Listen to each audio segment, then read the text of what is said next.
តោះមក render ហាងកាហ្វេមួយខ្ញុំសម្រាប់អ្នកដែលគាត់ render ក្នុងសម្បុក AI គាត់អាចចាក់ជាដើមឈើ 2D file អញ្ចេះបានណាក៏យើង render ចេញមកពិតៗដែរហើយណាមួយចាក់អញ្ចេះវាជួយឲ្យ file 3D របស់យើងស្រាលផងក៏ប៉ុន្តែ preset មួយវាមានដើមឈើរបស់វាស្រាប់ហើយប៉ុន្តែយើងប្រើបែបនេះដើម្បីឲ្យយើងកំណត់ថាពេលដែលយើង render មកដើមឈើវាចំទីតាំងដែលយើងចង់បានណាបើមិនយើងឲ្យ AI ដាក់ឲ្យពេលខ្លះវាអត់ចំទីតាំងដែលយើងចង់បានទេ render scene នេះមួយសិនយើងទៅកាន់ plugin របស់យើងមកថ្ងៃនេះខ្ញុំប្រើ G Pro ចុចពាក្យថា Capture Viewport មកដើម្បីផា view បញ្ចូល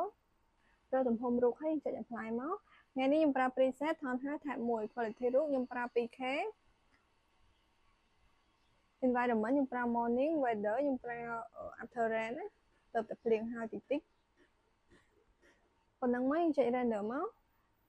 នេះជារូបភាព render ដែលយើងទទួលបានខ្ញុំចង់ render view ផ្សេងដែលផ្អែកទៅលើ environment នេះអញ្ចឹងយើងត្រូវរុញរូបភាពដែលយើង render មិញនេះទៅកាន់ perspective gallery សិនបន្ទាប់មកទៀតយើងទៅ SketchUp រក scene ដែលយើងចង់ render បន្តហើយយើងមកកាន់ plugin របស់យើងវិញ scene របស់ខ្ញុំមិញវាមើលចំពីមុខណាអញ្ចឹងយើងត្រូវផាស view ហ្នឹងនៅក្នុង front view ហើយយើង scroll មកក្រោមមកនេះជា quality រូបសម្រាប់ perspective gallery យើង check អាហ្នឹងម្ដងទៀតសិនណាជំនាញ render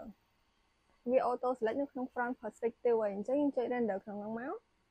អញ្ចឹងនេះជារូបភាពរបស់យើងគឺវារក្សាបាន environment តែមួយហើយខ្ញុំនឹងសាកមក view ទៀតយើងចូលទៅ SketchUp របស់យើងរក scene សិនហើយយើងចូលមក plugin របស់យើងវិញ scene មិញវាប្រឆិតពីខាងស្ដាំណាអញ្ចឹងយើងត្រូវផាស view មិញហ្នឹងទៅក្នុង right view ទៅលើ auto select នៅ right perspective ហើយយើង render ក្នុងហ្នឹងមកខ្ញុំសាកមក view ទៀតវារឿង focus ហើយអញ្ចឹងយើងត្រូវផាស view ហ្នឹងនៅក្នុង detail តែយើងខ្វែងអា view ចាស់មុនសិនយើងដាក់ម្ដងមក view បានហើយបន្ទាប់មកយើងត្រូវ render នៅក្នុង detail perspective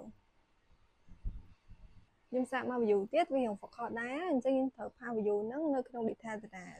យើង replace ឲ្យលើអាចាស់ហ្នឹងមកហើយយើង render នៅក្នុង perspective ដដែលយើង replace មក re-render មករូបទាំងអស់ដែលយើង render ហ្នឹងវានៅក្នុង render history ហើយអញ្ចឹងអាចយើង replace មិនហ្នឹងវាអត់បាត់ទេបើសិនជាយើងចង់ render លក្ខណៈមួយកាយើងចូលមុខងារ studio នេះមកហើយយើងត្រូវ render នៅក្នុង studio model ណា